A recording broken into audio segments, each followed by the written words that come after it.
the Grey Hat Beard podcast. Hello and welcome to show 54 of Grey Hat Beard Princess, the modern workplace podcast where we talk about all things Microsoft 365. I'm the Grey of Grey Hat Beard Princess. My name's Kevin McDonald. I'm the head of practice for modern workplace at CPS and Office Apps and Services MVP. And I'm Al Erdley. I am the Hat, and I'm a technical architect at the Microsoft Technology Center. Hi, I'm the Princess. I'm Louise from Germany. I'm an M365 and Power Platform consultant, MVP for Office Apps and Services. Happy to join the party today as well. And we don't have a beard today. He's feeling a bit poorly, but we do have I was about to say a better replacement. I'll get in trouble from Gary for that one. But we do have a better replacement. Zoe, would you like to introduce yourself? Yeah, thanks, Kevin. I'm Zoe Wilson. I'm an Office Apps and Services MVP as well, and I'm the Director of Innovation and Customer Success at a UK partner called Agilisys. My background is SharePoint, but I'm more recently working with all things M365. I was thinking about this the other day. It's your Twitter handle, because that's SharePoint Zoe at the moment. Is that going to be all things 365 Zoe soon? Or Yeah, so I do have the Zoe-365 domain name. I've had that for a while, and I do think of changing it. But then I just think, like, where have I put this? Where have I got the SharePoint Zoe Twitter handle? Yeah. Where if I update it, I'm just going to break the connections. So I am just going to have to pull the plug at some point, I think. It's like those ancient Hotmail accounts you can just never, ever change. Yeah, but it's staying true to my roots as well. Absolutely. It'll be a collector's item soon, won't it? A SharePoint Twitter handle. Also, I find it just like quite interesting to see where has someone their roots. So it's always interesting for me to see. So we all just like have a very dark history, you know. not looking at anyone specific. You're saying SharePoint's a dark history. How's SQL Server then? That's even darker, isn't it? Yeah. Now you're getting dirty, right? No, it's like I feel it's like it's totally fine, and so for me, so I'm very active on Twitter, and this means I know Twitter handles more than just like most probably last names, which is I knew. So when we were just like, yeah, let's invite Zoe, I was just like, yeah, that's SharePoint Zoe, but it took me a while to come up with your last name. And of course, this is, so this of course is part of the brand. So I like it. And for everyone who's just listening to this show, so SharePoint Zoe today is wearing a very, very nice blue jumper with white clouds on it. And it's so adorable. And I so love this. And I need to get one as well, because it looks like it almost looks like OneDrive. So totally in love with that. That's dedication. Yeah, this is my on-brand cloud jumper. I think it's got that SkyDrive look. It's got that absolute quality vintage behind it as well. Right, let's get on with the news. The first bit of news, well, this kind of news and maybe a little bit of a hint, because Comsverse, which is the big Teams community conference happening in June, is actually having their awards again, and they've got a various set of awards. Got Personality of the Year, Rising Star of the Year, Best Community Blog, and they've also got Best Microsoft Podcast 2022. And we don't like to influence votes, but yes, we do. Anyone? Okay, let me handle this.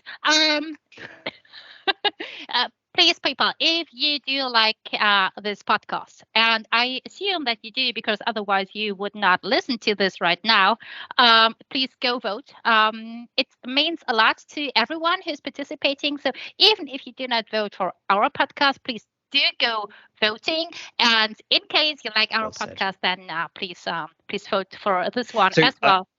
We should say it's nominations at the moment, so they're looking to get nominations first. So nominations first. So okay. Yeah, don't vote for anyone else. Just nominate us, and then we'll pick up the other ones later. But do look at the other ones like contributor, lifetime achievement. Wow. That have come through. Lifetime achievement. That makes me feel old. And then it says it was dedicated 5 years. Just 5 years. God. But Teams is only 5, isn't it? And this is a Teams event, so. Yeah. So, wow. This It's is like an agent coming in, isn't it, and saying, "Yeah, you need this much experience to get this job." yeah, well,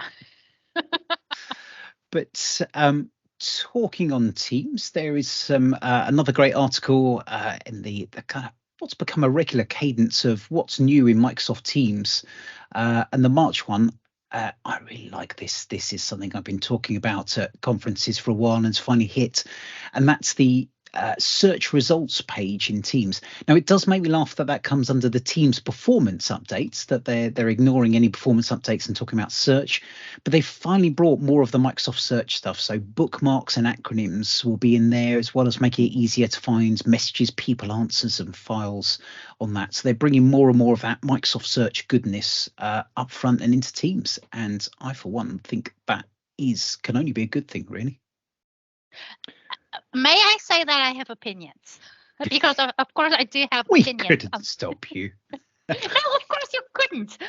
So first things first. So yes, bringing in a better search experience is crucial, because nowadays when everything happens in Teams, then of course I need to have a very good search interface to be able to retrieve the information, because if you work with Teams, you have too many teams, too many channels, too many meetings, too many chats, and everything is just like, again, distributed. So they promised us that this wouldn't happen, but of course it did happen. So the information is missing. So it is technically it's there, but I can't retrieve that. So it is crucial to have a good search interface. It was long overdue that they fixed this, because it was awful. But it comes back to teaching people how to use this. So if before I went on Things Power Platform, I worked with users. So those people who just use their computers, and usually they do not know how to search in any application. So regardless what it is, so they are not familiar with excluding or including something, or just like the types or filtering or refining, whatever it is, they are not familiar with that. And if we will not invest then in proper training and user adoption and telling people how search works, then we have a nice feature and it doesn't benefit anyone. So, and we need to fix this. And of course, this takes place everywhere. So people can't Bing correctly or Google correctly or use SharePoint search correctly or whatever it is. So I feel like there is a huge learning opportunity, and Microsoft could provide more guidance, even in context, to achieve that.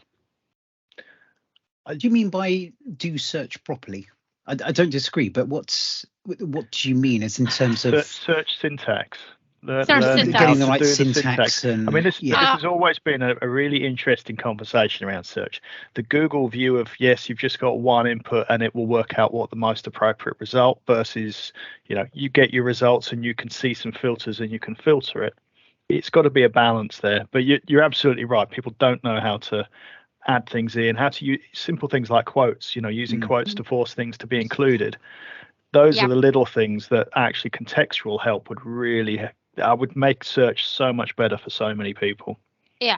Plus learning what is named like what. So if I never learn, just like this little thing here is called a specific thing, and I was like, yeah, it's this thingy, I can't search for that. So learning terminology is so important, and it's not overdoing things. And we need to teach people that they need to respect this, because otherwise they can't search for this thing that they desperately need now. That is how we learn, though, isn't it? We now learn by going, I know what terms to search for to find that page that I know exists somewhere.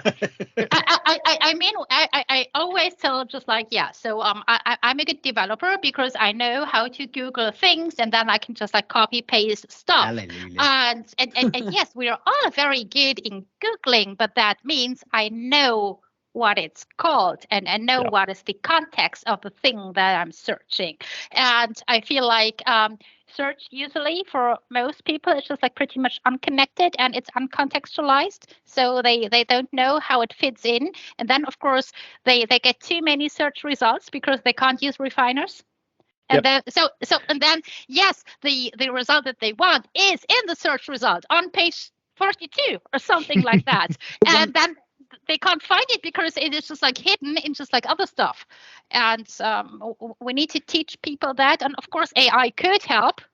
with just like making it more relevant to people, but the ability to see, okay, what is a valid source and which source is relevant to me, just like, hey, yeah, this is from my department, so most probably this will relate to my stuff even better. Sounds It like is something that we need to teach people. Sounds like a great blog on searching, Kev. Yeah, but that's where that also Microsoft Search is doing more and more, where you don't have to do quite so much yourself. It knows which department you're in, it knows who you talk to, and will surface more content related to that. It will be able to look for those alternative words. So when you put thingy or when you kind of misspell things, it kind of knows probably what you mean. And that to me is one of the best things about having the Microsoft Search versus the Team Search into this, that it's got a lot of that background. It's got a lot of that intelligence. It's not perfect. And I do think, I do still agree, there's a certain amount of user training needed to happen to make it better and to put those little tweaks on there. But the nirvana of this, you shouldn't have to learn things to search for stuff. It should know and should be able to infer things from there as well. So the more that it can do for you, the better, in my view. Yeah, but ultimately, it's still a million times better than it was. Yes. Yeah. Definitely that. Yeah, Definitely but that's not hard, right? So just making sure this is not just like a very high bar. So we're talking about things getting better. One of the other ones we were talking before the show that caught our attention was this new auto answer meeting invites with video on for iOS devices. Now, we've talked about being old in this podcast a bit before, but to me, if I'm on my mobile, I would say at very most 70% of the time I want to access without video. I might turn it on afterwards when I'm in the right position, but usually I'm fumbling with my phone trying to get it to the right place, or it's because I'm in the kitchen making lunch and the last thing I want is the video turning on and kind of showing up my nostrils and things like that. This seems like a very strange thing to enable. Yeah, but if you look at the description as well, though, this says that it would be most beneficial in patient rooms in the healthcare industry. Could you imagine what could be going on in a patient room? Well, most probably then they are not answering a call. So So at least on iOS, there's UI where you can hold a call and a call, or just like goes directly to the call. This nightmare of a UI. I think it would be beneficial if I could decide in that moment, how do I want to respond, audio only or video included. I do not want to have this as a global setting that every call needs to be responded just like with video. And then they tell us in their official blog post, hey, we found a niche who finds this important and relevant to them. We enabled this. They don't do this for fun. There must be someone who's asked for it, but it's someone richer than the UK. It is that no touch scenario that they're identifying, isn't it? And they have said that the setting is disabled by default. So it is, again, it's providing the capabilities that are obviously being requested. So whilst I think I share everyone's opinion of we don't want to see up your nose, Kev, but you don't actually have to activate this. Yes. I also know that if it is for healthcare, this definitely isn't targeting NHS if it's iOS devices, because they're not going to be buying lots of iPads at that cost. The other one that caught our eye, and it was interesting, it caught me out, but I think it was last month they were talking about the Teams Connect and shared channels. But there was a small update. Where is it? A little bit further down. Yeah, Microsoft Teams Connect support for third-party and custom tab configuration. Now, I noticed this was under the Power Platform and custom development. I assume this is more about custom tabs, but I guess there could be some fun and games with authentication with some of those tabs and making them work on shared devices. So maybe it's a challenge for anyone listening who wants to go and play around with that and let us know how they found it and whether they had any hair left afterwards. Would be useful to know. But I'm assuming that's not for Power Platform, because obviously when you've got your certainly Canvas apps, sharing those across tenants wouldn't be supported. But but maybe you've got to remember that the authentication for shared channels is different. It is not the B2B authentication that you're familiar with and guest accounts. So that's what this is probably talking about, is making Power Apps support that other type of authentication. What is it? Direct connect, is that what it's called? Yes. Yeah. So and that is, the two are very, very different in terms of how they're set up and configured. So you think Pyre apps might work in this scenario then? Yeah. There's no reason why, because there's no authentication actually taking place. It's trust. Nice. I think that'd be some really. That could be a big change. If that works, I can think of tons of awesome use cases for that. Absolutely. So yeah, keep an eye on. Let us know. I might even. No, I'm like. I was about to say I might even look at that myself. No, I'm never going to find time to do that. Don't overcommit, Kev. But, no, a nice before you commit. Change there. Yeah, absolutely.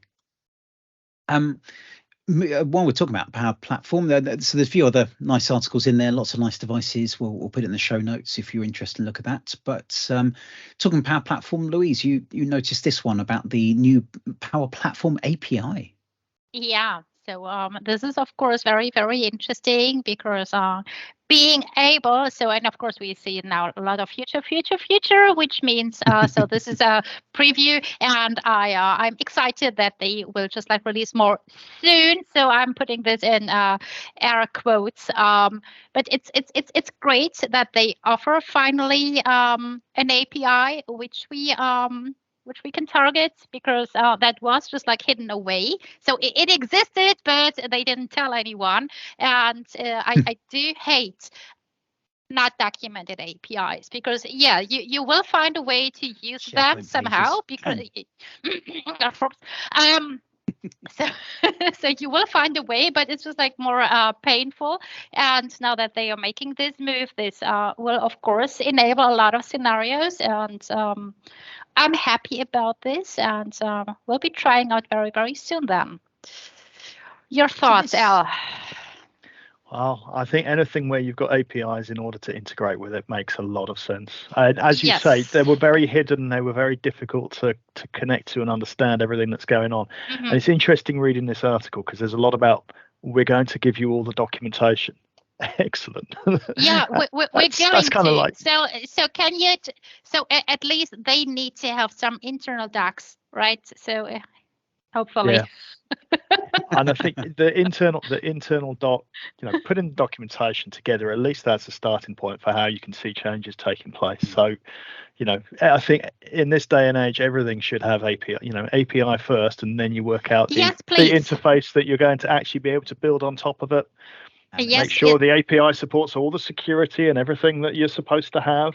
And then build the feature and the UI for users. But please do build the API first. Please do not build just a lot of beautiful stuff, and then no developer can interact with that anyhow. And then they will be asking for that for ages. And I think Microsoft, so every company, but we're in that cosmos. So they need to understand that having APIs is just another stream of revenue. And that if you make the whoa. Let's not get people charging for some of these APIs. Let's not give people No. We've already got that one-page graph one, but I do not mean by charging for the API. I mean it by, if you enable developers to build on your platform, then this will increase likelihood that you will sell licenses in these companies. Absolutely. Yeah. And that is, so please don't charge for the API. That does not. Don't charge for the APIs. That's a bad idea. So no, the third parties can charge for their products that use the APIs, but don't charge corporate. So if you find it too difficult to interact directly with an API, and if I don't know, build some wrapper around this for you so that you can just use this more easily, yes, then of course I can charge you for that. Mm-hmm. But the API itself should not be monetized directly, but of course it could be economical, just make a lot of sense to make devs happy, because if they are happy, then you will sell licenses, and going not API first always means just pissing off the people who could extend scenarios. So that's not a good idea. So this Power Platform API, this is more for, it's kind of admin, so know how many apps you've got, know the status, deploy those apps. deploy flows and things like that. So this could be used to help increase the number of automated flows you have across your environment, which brings me neatly on to the thing we were talking a couple of weeks ago, and shared service accounts and the conversation that. And there has been updated guidance from Microsoft, which is fantastic. I don't think we'll go into too much detail because we'll go on for hours if we talk about it. For me, the great thing is Microsoft has listened to this, come from the community, listened to this discussion. I'm sure they listened to Grey Hat Beard, and that has influenced them to put this extra guidance out. But I'm loving how quickly they've managed to get this together and skewer that. I think, for me, what I've seen from here, there is a lot more nuanced detail. What it's saying is you can use service accounts with a limited number of users. You can therefore carry on with what a lot of people are doing. So I think my nerves last time we spoke of how many people are doing this have been relaxed. Should you? Well, I don't know if any of you have opinions on that. I think you'd have to read through the licensing documentation around each scenario and make sure that it is applicable. I mean, I think, a lot of organizations have used service accounts for many, many years. It's a de facto way of looking at it. It's not the most secure way. It's not, recommended in terms of managing your identities, managing the way devs interact with things. So where possible, alternate, more secure methods should be used. I think what they're doing is trying to add more clarification. And as always, as Mr. Huntingford, Chris Huntingford always says, read the documentation first and then ask the question. Yeah. So not trying to no, let me rephrase. So quoting again Chris, who said, if there is just like a pink cupcake on the table and you desperately want it, but you know that you're not allowed to have it, then better not eat it. Which means, so if you're trying to implement something just to avoid licensing costs, most probably, if you just do it for that reason, most probably this is not compliant. So as a rule of thumb. Plus, of course, you should just not make this your main concern. So I get it; it's better to not spend money than to spend money. So because reasons, but you should carefully consider your requirements for security and compliance and privacy and just everything in regards of that. And there is a beautiful line in that document that you were sharing, Kev, and we'll have links in the show notes. But and it says this is guidance only and not hard enforcement. Admins are responsible for licensing all the flows correctly to stay compliant. Yeah. Yes. Very, very simple. Read the documentation if you are responsible for licensing, and make sure that your environment is licensed to the best of your knowledge. Yeah. I think important takeaway for me is thank you, Microsoft, for listening to people seeing it's an issue and adding more detail about that. That is the impressive stuff. So there was a very huge discussion on LinkedIn about this. One of the rare times that I engage on LinkedIn, because usually I don't do that, but that was quite interesting, and I'm really amazed that Microsoft added so much more detail in a very short amount of time, telling people, hey, we do hear you, we do listen, we care, we want to clarify this, so they know that they suck at explaining how licensing works. They know this, but you can't not be aware of that. So it is just it's too obvious, but still they want to make sure that we understand that they do care and that they do want to provide more information, and that they do not want to just hide behind it. Yeah, but it's already stated, or we have a point here. So that is quite remarkable. Definitely. Al, moving off licensing quickly before we the ghost of Chris Huntingford appears. You saw this article about metaverse and how metaverse is not about fun stuff; it's actually about security. Well, absolutely. I was very impressed to see that actually, the fun, funky new stuff well, actually, they're talking about security straight away. Yeah. And it's very interesting because this article talks about how Microsoft are looking at the security of metaverse and how they're taking the lessons from other new technologies and how they've been rolled out and really starting to make sure that actually the foundations are there. So it talks about the early World Wide Web and sort of what the lessons are to take from that. It also talks about interconnectivity and standards, transparency. So there's a lot of things which are really quite fundamental considerations, I guess, when you're developing any new platform technology, not a specific platform, but just the underpinning technology, to really consider how, these future metaverses will be able to interact. I mean, I do work with HoloLens and things, and I've seen, if I want to use different tools, I've got to get different headsets and different hardware. It's like having a set of screws and not having the right shaped screwdriver. They don't interact, and I think it's really important that Microsoft have been quite sort of positive about, look, we are thinking about these things early on, we are thinking about them now, so that hopefully, fingers crossed, it all comes together in a way that is adaptable, is usable, is interoperable with other platforms as well, so we don't get that complete separation.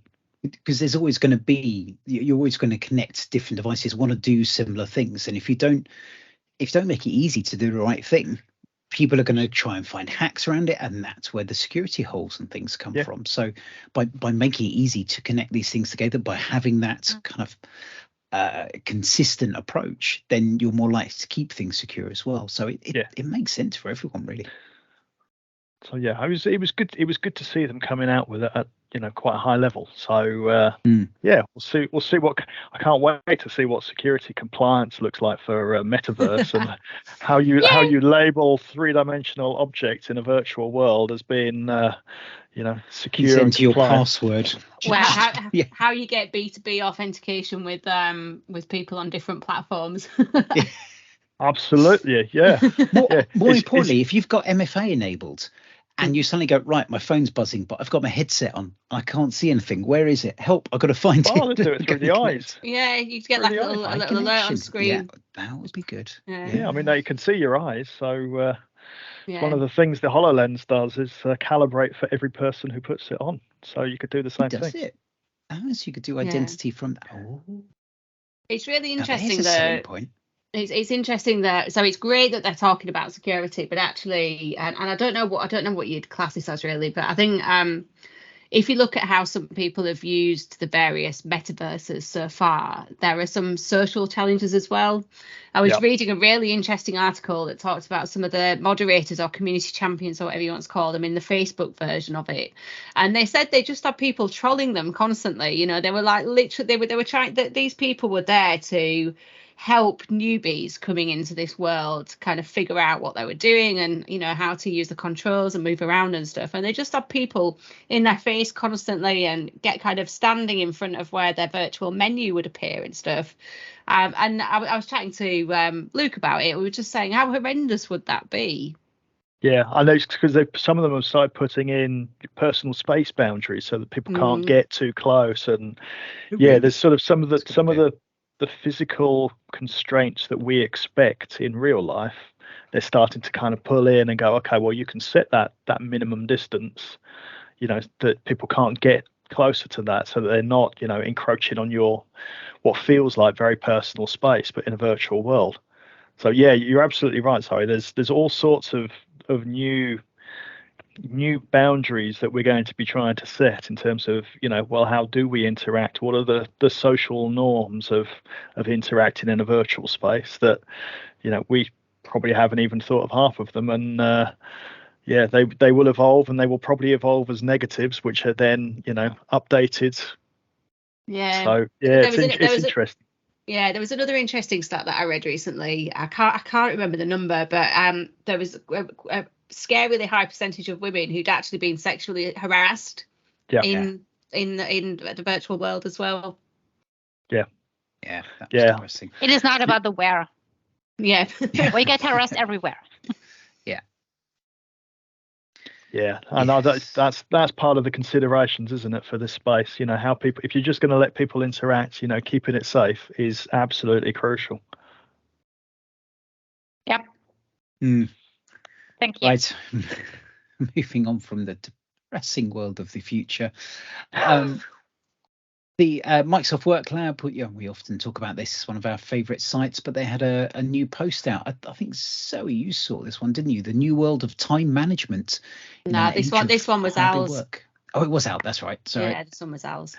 This one caught my eye because this one, Work Trend Index, do a lot of work with that, and we'll talk about that probably in the second half. But this article caught my eye because it is time management specifically, and they've basically gone out to, I think, 6 authors who have written books on the subject and tried to get them to each give a little tip, and there were a few that really popped out for me that I just kind of thought, actually, that's really nice. So Laura Vanderkam, author of The New Corner Office, How the Most Successful People Work from Home, had a view on Friday afternoons being the time to plan for the following week, not planning on a Sunday or a Monday morning, so that you're relaxed. And there's a lot of psychology around that. If you plan it, then you're not going to worry about it. So that was a really nice tip. And the other one, and you might like this one, Louise, was to think like a chef. So this was from Rick Pastorg, author of Grip, The Art of Working Smart and Getting What Matters the Most. And it was, start cooking, think like a chef. They do one thing at a time and then they tidy up after them and move on to the next thing. So, that's... They haven't seen me cooking. Well, and again, this is the, the anti-multitasking paradigm of, it's not great to necessarily be doing lots of things at once. It's much more productive to get one thing done and then move on to the next. And so, there's some interesting advice in there, and interesting tips and tricks. I'm sure most people will find at least one of them kind of resonates and they go, oh, actually, that's a good tip.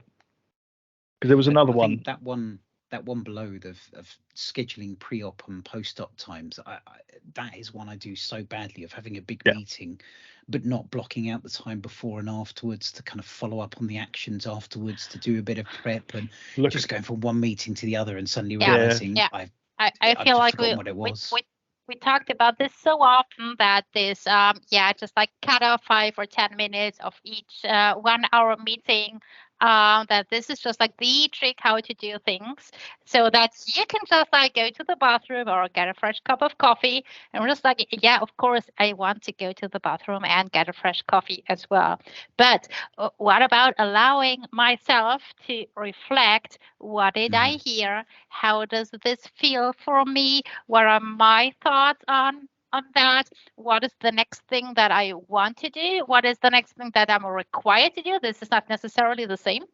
Mm-hmm. How does this affect my work life? Short term, mid-term, long term? Does this contribute to the things that I want to contribute? So just like my overall goals and KPIs, I don't know. So I need time to reflect. And the more people I have in a meeting, the more time I need afterwards to process this accordingly. And yes, I will take some notes. And yes, I will want to reflect. And it's not about 5 minutes to just visit the bathroom. And I need this time. And of course, I need time to prep for a meeting as well. And it's not just like catching up with emails to know, Alan sent me this email and it was just like very long. So I decided to read this later. And now apparently it's later because now we have this meeting, and at least pretend that I care about the stuff that he sent to me 2 weeks ago. It is more like just like getting into that flow and realizing, okay, that is most probably the impact that this meeting will have on my work and on my goals that I have, or at least knowing, okay, this is what I contribute to another people's goals, and being aware of that. So, and if I will be the part that is learning from that meeting, or that is just like driving that meeting. And I need this time desperately. And it's not just like 5 or 10 minutes. And I would even say it is more than the time that the meeting takes place. So if I have an hour-long meeting, I will need more like an hour for prep and post. I don't know about you, though. Perhaps I'm just like slow. Some of them, yeah. No, I think that's. I'm always advocating people saying how much time they're going to need after a meeting to carry out things. Because if you don't have the time to do what you need to do afterwards, then what's the point in attending in the first place? You may as well let somebody else attend who actually has the time to follow up. Yeah, but what I see people doing is they attend too many meetings in a row. And after that, they do not reflect, but they are answering emails or answering chat messages. They've moved on. And they do not reflect. And our mind is incredibly bad in holding information, regardless how old you are. It is way better in just like sparking ideas, which means that you can't just like postpone this for 3 days and say, yeah, but I have a meeting free Friday, so I will just like think on Friday.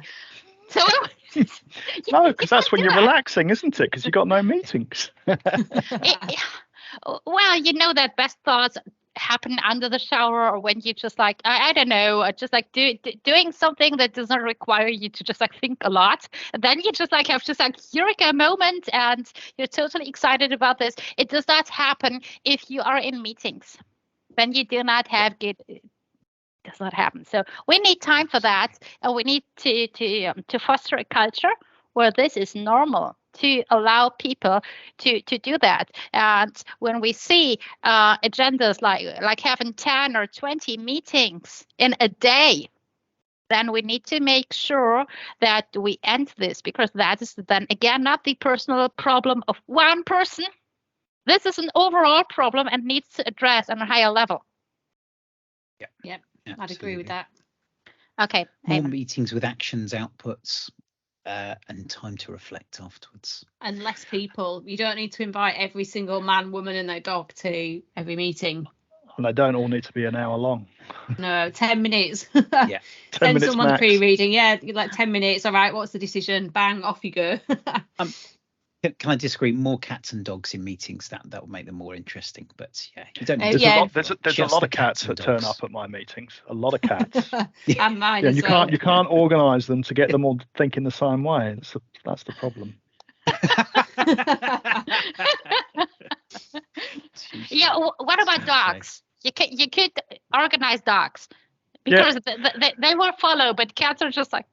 Yeah. You know what? Yeah, pets are absolutely fine, but the cats aren't allowed. Yeah. Right. Got a few events coming up. I just realised I haven't put the link up here to it, but there's Microsoft Builds was announced last week, which would be very exciting. Was it 26th of May, I think, off the top of my head? Yes. On their virtual event again, sadly. But Be More Louise.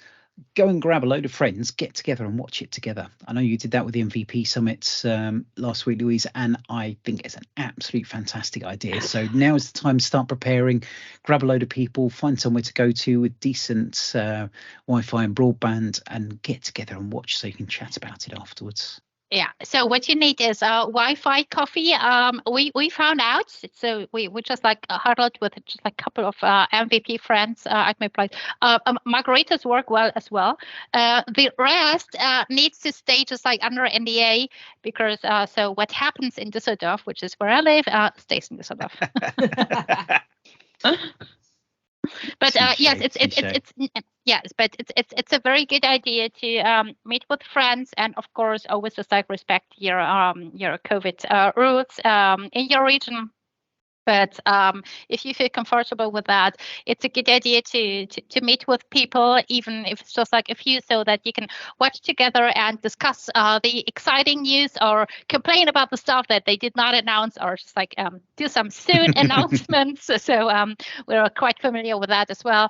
But yet again, it's the most important conference for developers. So and it's free.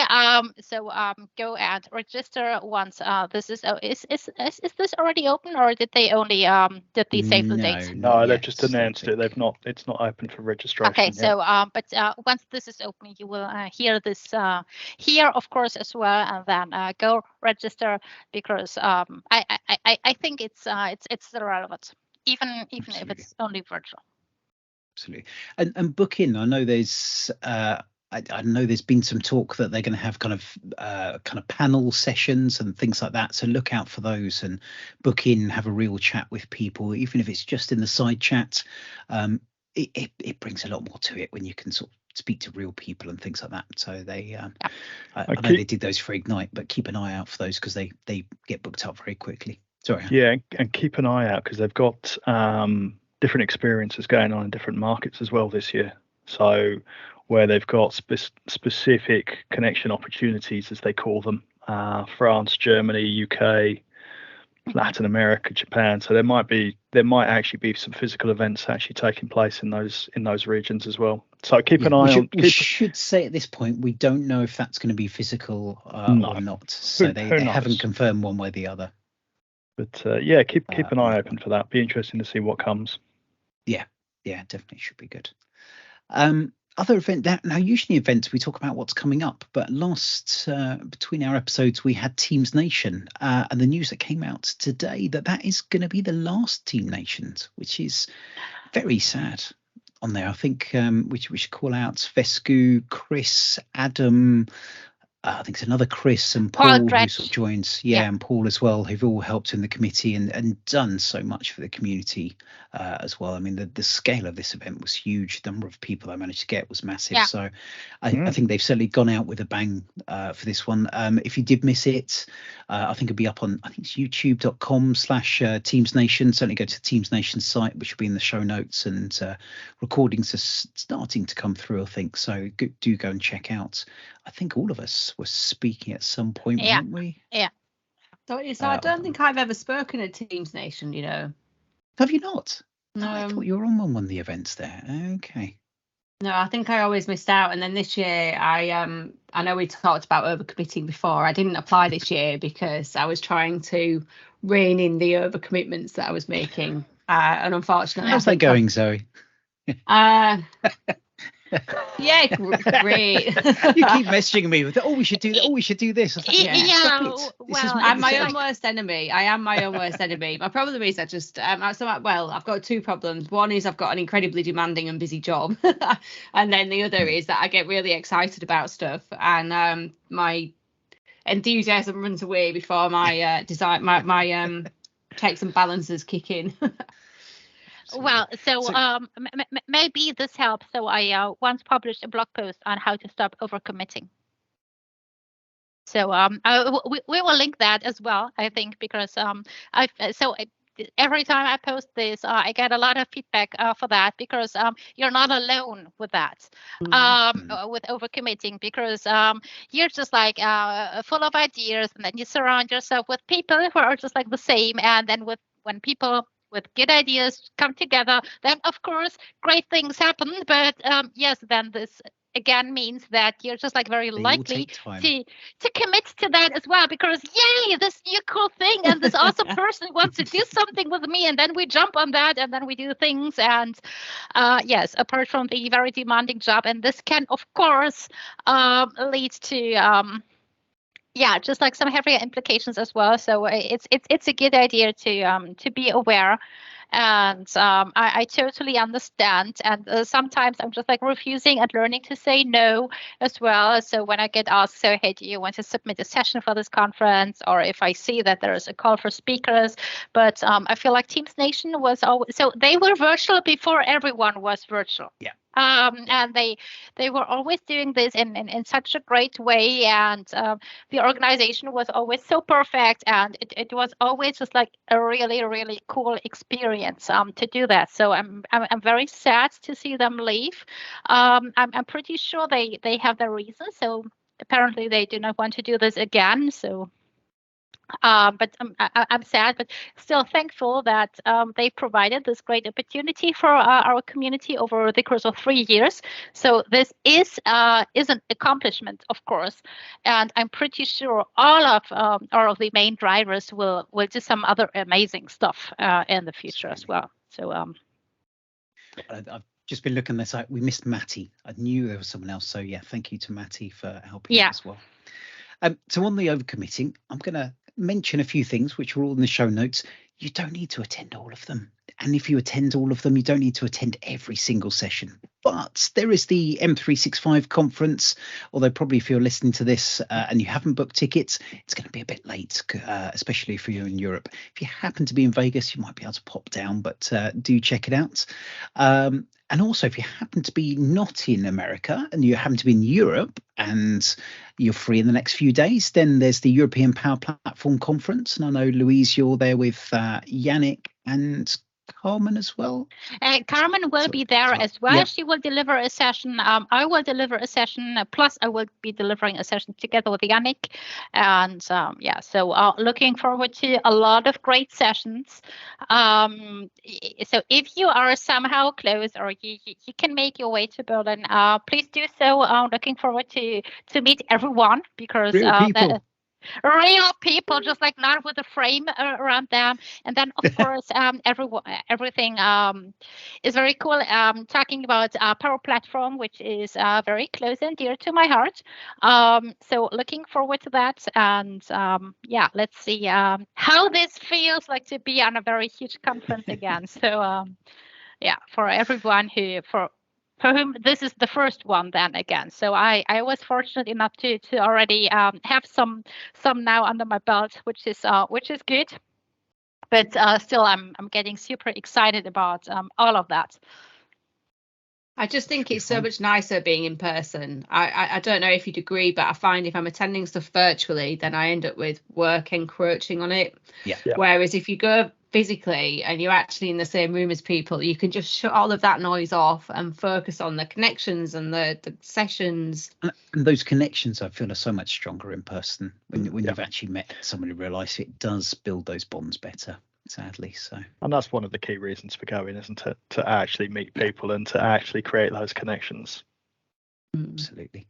Having said that, if virtually is your thing, 4th to 6th of May, the Microsoft 365 Virtual Marathon, and there's a whole heap going on there.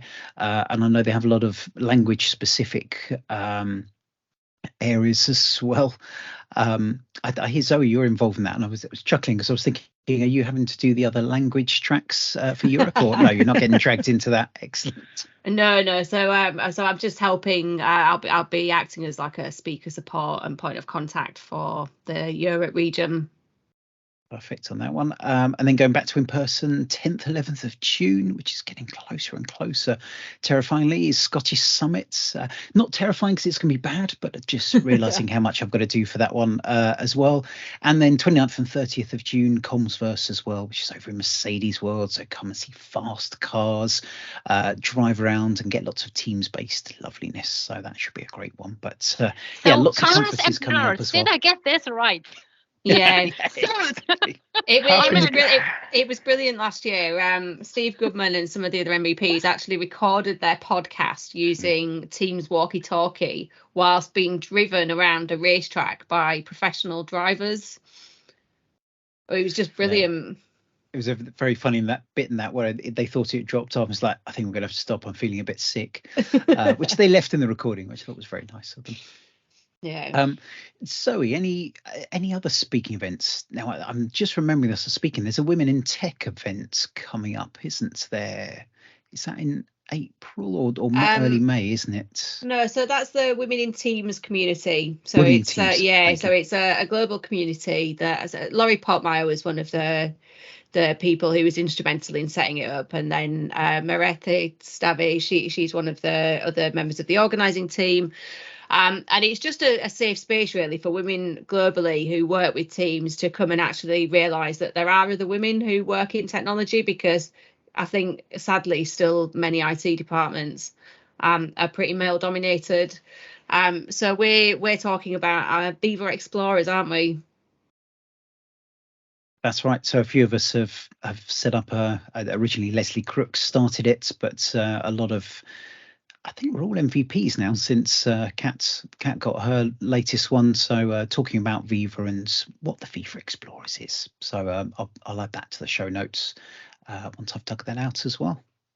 Brilliant. And if anybody's listening who does want to get involved in the Women in Teams community, I can give you a link to share for that as well. Yeah, that'd be perfect. I think I've just found that one. So yeah, I'll add that to the show notes as well. Otherwise, we'll wrap up there and get ready to record part 2, which you'll be able to listen to next week. And in part 2, we're going to be talking about the future of work. So Zoe, as part of her day job, has done nice research looking at the public sector, but we're going to chat all around the different areas and some of the outcomes of that. So if you're interested, do stick around for a week's time to listen to that. But otherwise, thank you very much. Please go and nominate us in the Commsverse one. Please go and subscribe to us. Please do all the good things about marketing that I never remember to add at the end here, but we'd love to hear from you as well. So do put that in. But otherwise, thank you very much, and see you next week. Bye-bye. Bye.